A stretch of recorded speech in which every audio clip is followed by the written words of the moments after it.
bandhiga barnaamij wax iftiimiya.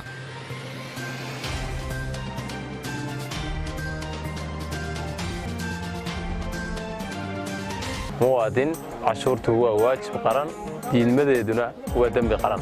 muwaadin bixi cashuurta si aanu helno caafimaad tayo leh. muwaadin bixi cashuurta si aanu helno waxbarasho tayo leh. muwaadin bixi cashuurta si leenugu dhiso wadooyin tayo leh. muwaadin soo bixi cashuurta si aanu helno amni buuxa. muwaadin soo bixi cashuurta si aanu helno ciyaar xiriir ah. muwaadin bixi cashuurta si aanu helno garoomo tayo leh. cashuurtu waa waajib qaran diidmadeeduna waa dembi qaran. waa 9kii bishii Rajab sanadkan sii dhamaanaya 1441 hijriyada maalin Salaasaa waxaa Hargeysa Stadium laga bilaabay tartankii Sonya Cup oo u dhaxeeyay 12 kooxood oo 10 kamid ah Hargeysa ka dhisan yihiin halka labada kooxood ee kalena ka kala socdeen magaalooyinka Boorame iyo Berbera. waxaa kulankii ugu horeeyay lagu daafuray kooxaha wasaaradda maaliyadda Hargeysa iyo dawladda hoose Hargeysa waana kulan ay kooxda wasaaradda maaliyadda Hargeysa 2-1 uga soo badisay kooxda dawladda hoose Hargeysa. tartanka Sonya Cup ayaa waxaa dhigtay dalada dhalinyarada Somaliland ee heer qaran ee Sonyo waxaana ugu talagaleen sidii looga dhameyn lahaa xirfadda dhalinyarada Somaliland gaar ahaan bahda kubadda cagta Somaliland. waxa uu ahaa tartan lagu dhaliyay 76 gool oo kooxdii ugu goolasha badneed noqotay kooxda koobka hanatay ee wasaaradda maaliyadda Hargeysa waxaana ku dhalisay 19 gool halka kooxdii kaalinta labaad dhanka gool dhalinta ama gool badnaanta tartankaasi ay noqotay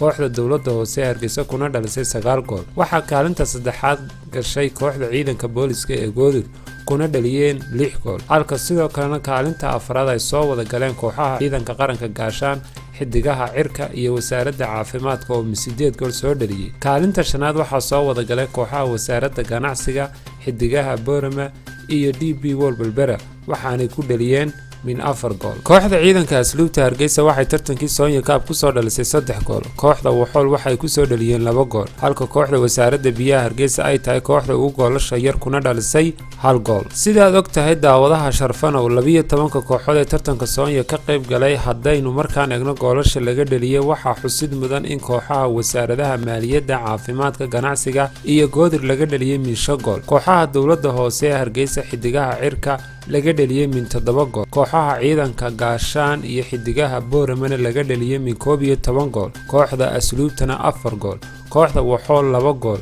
kooxda wasaaradda biyaha Hargeysa 3 gool iyo kooxda Berbera ka socotay ee DB World Berbera oo laga dhaliyay 1 gool. wadarta guudna ay ahayd 66 gool. labada kooxood ee final isugu yimid tartankii Sonya Cup waxay ahaayeen wasaaradda maaliyadda Hargeysa oo noqotay kooxda soo dhalisay 19 gool lagana dhaliyay 5 gool kana soo bixeen group A halka kooxda ciidanka qaranka gaashaan ay noqotay kooxda soo dhalisay 8 gool lagana dhaliyay 11 gool kana soo bixeen group C. waxyaabaha sida gaarka loogu xasuusan doono tartankii Sonya Cup ayaa waxaa barnaamijka bandhiga ka diiwaan galiyay in shacabkii ugu badnaa u soo daawasho tageen tartankii maalintii ugu dambeysay ee la soo gabagabeeyay Sonya Cup in labadan kooxood ee final isugu yimid ay ahayd markii ugu horeysay ee ay ciyaar isugu yimaadaan weliba final. sidoo kalena waxaa lagu xasuusan doonaa in kooxda koobka hanatay ee wasaaradda maaliyadda Hargeysa ay ku badisay natiijo 5-0 maalintii ugu dambeysay ee koobka isla markaana tartankii Sonya Cup ka noqotay kooxda aan laga soo badin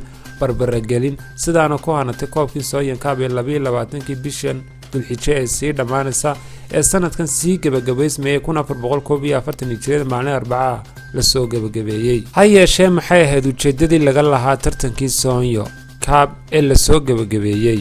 ujeedada tartanka aanu qabanay dhowr ujeedo ah waxa weeyaan Somaliland markii la qabtay doorashadii madaxtooyada dhalinyartu aad baa loogu kala qaybiyay qabyaalad waxaanu doonaynaa intii karaankayaaga ah inaanu ka shaqeyno in dhalinyartu isdhex gasho inay dib u midowdo inay danahooda ku toosto in laga baxo kala qoqobka in laga hortago faafitaanka balwadaha cusub in la yareeyo waxaan crimeska ama dhalinyaradu dambiyadana ay galaan waxyaabahaas oo dhan tartankii feedback fiican ama comments wanaagsan oo ay ka mid ahaayeen in tartamada noocan oo kale la joogteeyo waxay u baahan tahay dadka ka macaasha dhalinyarta maadaama bulshada Jamhuuriyadda Somaliland ay dhalinyartu ka tahay 70% ilaa 75 inay ganacsatadu dhalinyartu wax ku soo celiso.